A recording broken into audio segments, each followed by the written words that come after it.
Former Eagles quarterback Donovan McNabb does not think this year's Eagles are going to win the Super Bowl. No surprise there. Jalen Hurts continues to get better. The Eagles have signed a kicker, as that indicating that Jake Elliot is going to be out on Sunday against the Cardinals. And finally, our National League story of the day, Dak Prescott's grip strength is the real key. I'm Thomas Mott. This is The Thomas Mott Show.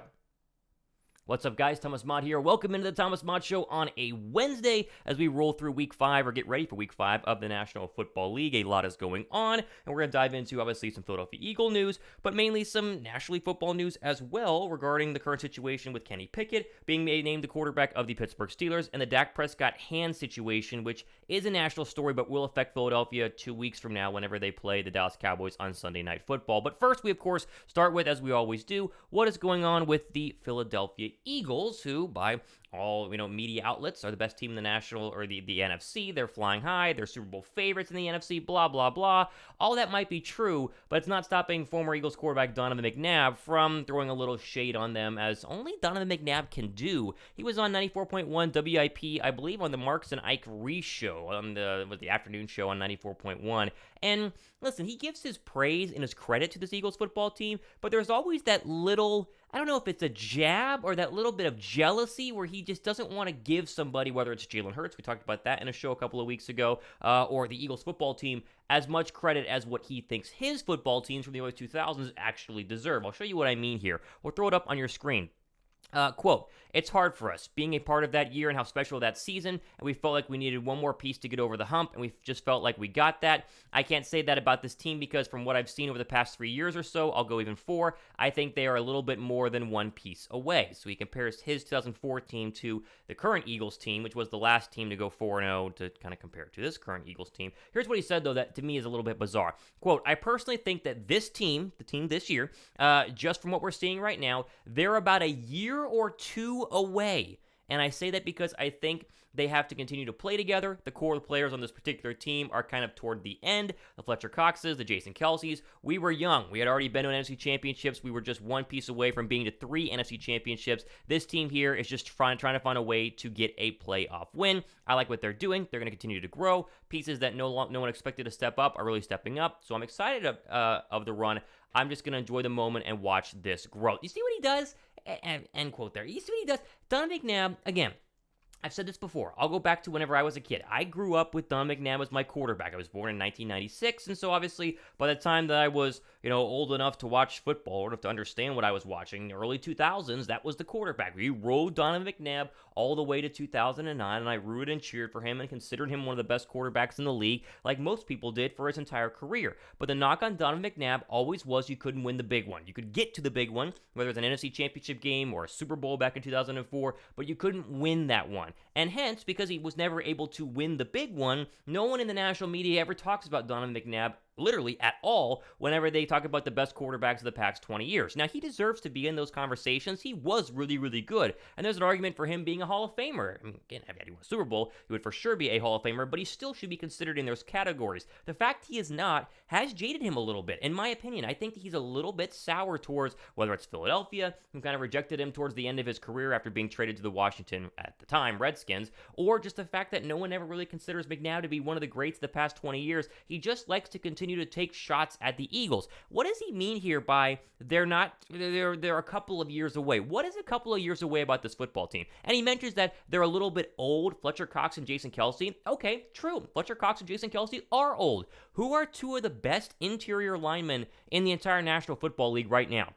Fletcher Cox, who's playing at an unbelievable level. You go back to 2 years where we thought Cox was really in decline. Even last year, he's boosted that back up. He's playing great football right now, Pro Bowl caliber football right now. And Jason Kelce, who, yes, he is a little bit older, Donovan, but he's still considered one of, if not the best centers in the National Football League. I get the idea that the Eagles are young and they do need to kind of win that first playoff game to get over that hump, but you can do that in your first year. Go back to the 2017 Eagles, right? They were a couple of years away. Everyone thought Carson Wentz was in year 2, Doug Peterson in year 2. They still had some young weapons on the outside, some unproven guys, and it was like, oh, well, they're still a couple of years away, and yet they went ahead and won every playoff game and went on to win the Super Bowl. So this idea And McNabb continues to take shots at the Philadelphia Eagles in a very subtle way. It's just kind of annoying. It's like, okay, yes, sure, they have to prove it. But if they win playoff games this year, guess what's going to happen? People are going to consider Jalen Hurts better than you, Donovan McNabb, and that's going to further push your legacy down a little bit further than probably where it deserves to be. Because again, I'm a fan of Donovan McNabb. I thought he played great during his time, just couldn't win the big game. But you can just see how that narrative is starting to be built here. And I'm not buying this idea that Philadelphia is a year or two away. What Philadelphia is, though, to put a bow on this entire story, they are in their Super Bowl window. Right? And the Super Bowl window starts this year, and it will run through the course of, hopefully, Jalen Hurts' career. But it's at least going for the next 2 years, right? The next 2 years will be a Super Bowl window because the entire team is going to remain the same, minus a couple of pieces here and there, right? You might lose Miles Sanders. You might lose James Bradbury. You might lose Jason Kelce to retirement. But they have the contingency plans behind that, plus the draft capital and really the free agent money next year to keep themselves in a Super Bowl window. And so we're not 1, 2, 3 years away. We're in a 1, 2, 3 year Super Bowl window where they should be competing for winning playoff games and possibly going on to NFC Championship games and hopefully Super Bowls. Again, I'll let you guys, decide this down below. I always like reading what you guys think here on the Thomas Mott Show as you're listening, hopefully driving to work on a, whatever it is, Wednesday morning, driving home from work on a Wednesday morning. What do you guys think about McNabb? Again, I consider him great. It's just the fact that he wants to continue to take little shots at Jalen Hurts or take little shots at this football team just doesn't make a lot of sense to me, and I'm just not a big fan overall. Okay, let's move over here to this NFL executive article coming from Pro Football Focus. Bleeding Green Nation has the whole write-up on this. Another little glimpse into the idea that the Hurts you're seeing the first 4 weeks of the season is the Hurts you're going to get the remainder of the year, and then we'll get to, obviously, some pinpoint news in terms of signing a kicker, in terms of NFC Defensive Player of the Week, and then our National League story of the day here on the Thomas Mott Show. So this question basically says, buy or sell Jalen Hurts as a top NFL quarterback, Lions offense, Giants improvements, Pro Football Focus. And they go on to say, an NFC Analytics executive we spoke to believes in Hurts' improvement and sees significant improvement from the third-year pro as a deep ball passer. His rushing ability is a real problem for defenses. He has one of the highest scramble rates in the league. He's foregoing checkdowns and throwing the ball down the field a lot more than he did in previous years. Hurts has thrown just 4 checkdowns across 163 dropbacks this season.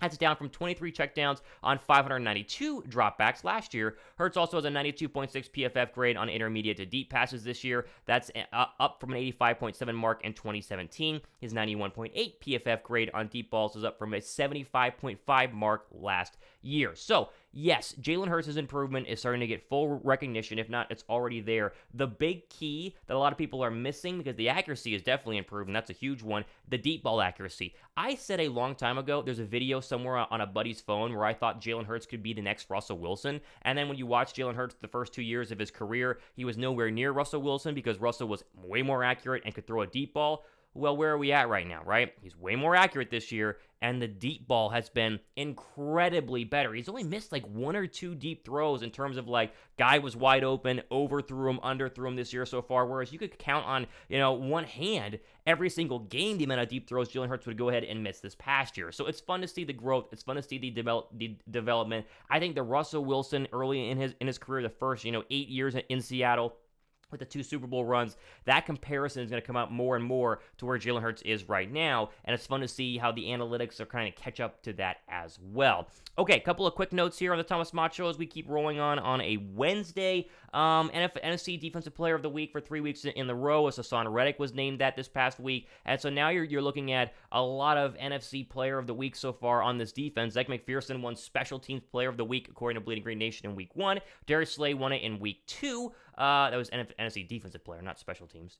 Defensive Player. Either way. Brandon Graham won it in Week 3, and now Hasson Reddick has won it in Week 4. And Reddick was a massive, massive contributor the past couple of weeks. And honestly, I said this 2 weeks ago, but the apologies go out to Hasson Reddick. I think myself and a lot of national media people and a lot of people who write for blog websites and stuff, we're all asking the same question. Where is this star pass rusher you signed in the offseason? Why is he playing this kind of weird outside linebacker role where he's kind of in coverage, but more so a blitzer? Like, what's going on here? He's not getting a lot of pressure.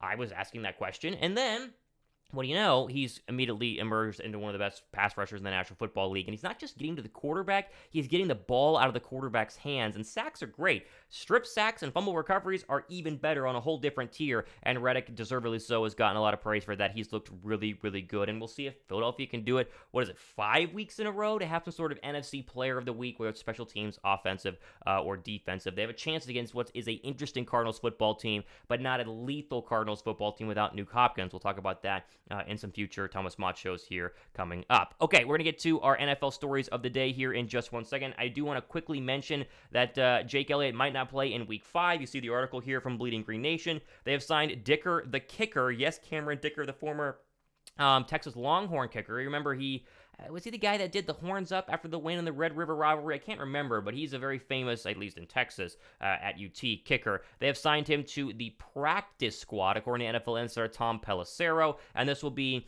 kind of the question of the week, I think, is if Jake Elliott's going to be good to go or not, but they have a contingency plan, and obviously with the practice squad rules can easily activate Cameron Dicker to the active roster if Elliott is unable to go. Worth noting, Elliott was injured on that roughing the kicker, which happened, was it third quarter, fourth quarter? I don't remember, but he did kick another field goal after that, and so it might just be a pain management thing and maybe a stiffness thing on the kicking leg, I believe is the injured one right there. But they have signed Dicker, and that was kind of an interesting implication as to the severity of Jake Elliott. If they didn't sign somebody, he was going to be fine. If they did, then obviously they needed to go ahead and bring in someone on the practice squad. And so here you go, Cameron Dicker, who was a Ram as an undrafted free agent, but didn't really blossom into anything, is a Philadelphia Eagle, at least for this week. Okay, make sure you guys go ahead and subscribe to the Thomas Mott Show. The goal of this show is to kind of be your daily podcast, your replacement for a daily radio show as you drive home from work or drive to work. If you guys want to be up to date on the National Football League and the Philadelphia Eagles, that's kind of the hope right now with this show. So if you appreciate that, if you're driving in your car right now, give the video a thumbs up after you finish driving, and be sure to subscribe. YouTube loves the thumbs up button, so be sure to smash it. I would appreciate that. We'll end with some National Football League stories to go ahead and get to our national story of the day. Pittsburgh, according to ESPN and a lot of other people, they announced this yesterday, is going to go ahead and make Kenny Pickett the starting quarterback. That was announced by Mike Tomlin on Tuesday. We'll throw the quote right now. Quote, "I don't want to dump the responsibility of what transpired at Mitch's feet. That's not fair to him. He's played better than the description, but we haven't. And so in an effort to be better, an effort to score more points, an effort to move the ball more fluidly, we decided to go with Kenny in the hope that he will provide us a spark for us, not only in terms of our ability to move the ball, but just in terms of energy." It's very simple, right? You couldn't trot Kenny Pickett out there as a starter week 1 because you did give Mitch Trubisky a decent contract, $19 million for at least this season, and you had to at least try to see if Mitch Trubisky, who was a starter with the Bears, had to fall from grace, went and was Josh Allen's backup under Brian Daboll and the Bills, could he actually, revitalize his career? And that was the hope, and a lot of people in Pittsburgh were saying he's looked great, he was the best quarterback in camp, although clearly he did not revitalize his career and will be probably a perennial backup in the National Football League. Not a bad gig, if you and I were going to do it, but in terms of Mitch Trubisky, number 2 overall draft pick a couple of years ago, this is kind of a blow to his career. They couldn't start Pickett because he was so raw and he was the only quarterback taken in the first round, but they went ahead and let Mitch show Steeler Nation and the rest of the NFL that they're not going to go anywhere with him, and now, regardless of what Pickett does, Steeler fans can rest assured that they at least might have a chance to look at the future, as this season with Watt already injured could already be lost in terms of not actually being competitive in the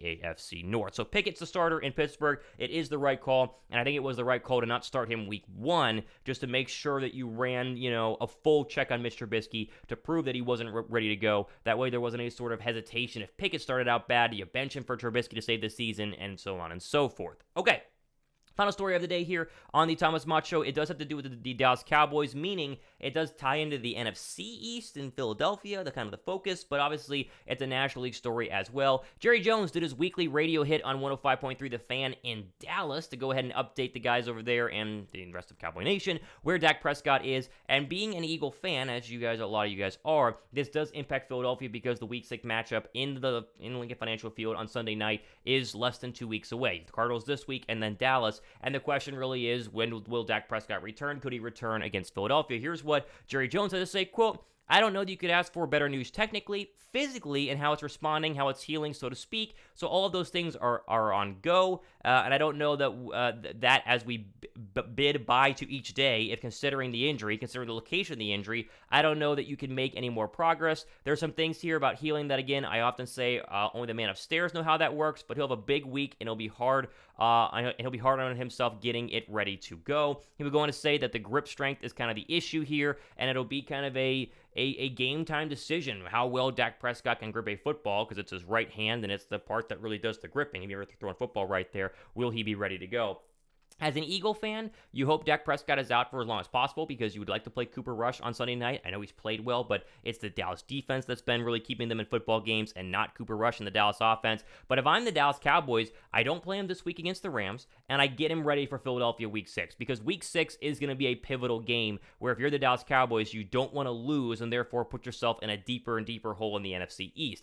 They'll probably lose to the Rams on Sunday, but even if they do, Cooper Rush going 3-1 in his 4 starts is pretty darn impressive. I mean, if you would have asked any Dallas Cowboy fan, hey, Dak's going to go out after week 1, 4 weeks of Cooper Rush, he goes 3-1, do you take it? They all would. So being 3-2 is not the worst thing in the world if you are the Dallas Cowboys. What would be worse, though, is going 3-3 in a back-to-back loss or a loss to Philadelphia on Sunday night and putting yourself 3 games out of the NFC East lead, plus the half game because Philadelphia would own the tiebreaker 6 weeks into the NFL season. So I circle that Eagles-Cowboys game as when I expect Dak to come back. There's no point in rushing him back because you know NFL defensive ends are going to try to kind of hit his hand and kind of come around the end and knock that football out of there and test the grip strength, and you don't want to have to go back in and re-heal the hand or surgically repair the hand again, further setting the Cowboys season back. But it's bad news for Philadelphia that Cooper Rush has played so well. Seriously, it's terrible news that he has, but credit to him for keeping Dallas afloat and setting up what's going to be one of the bigger games of the season at the Link Week 6 when Dallas comes to town.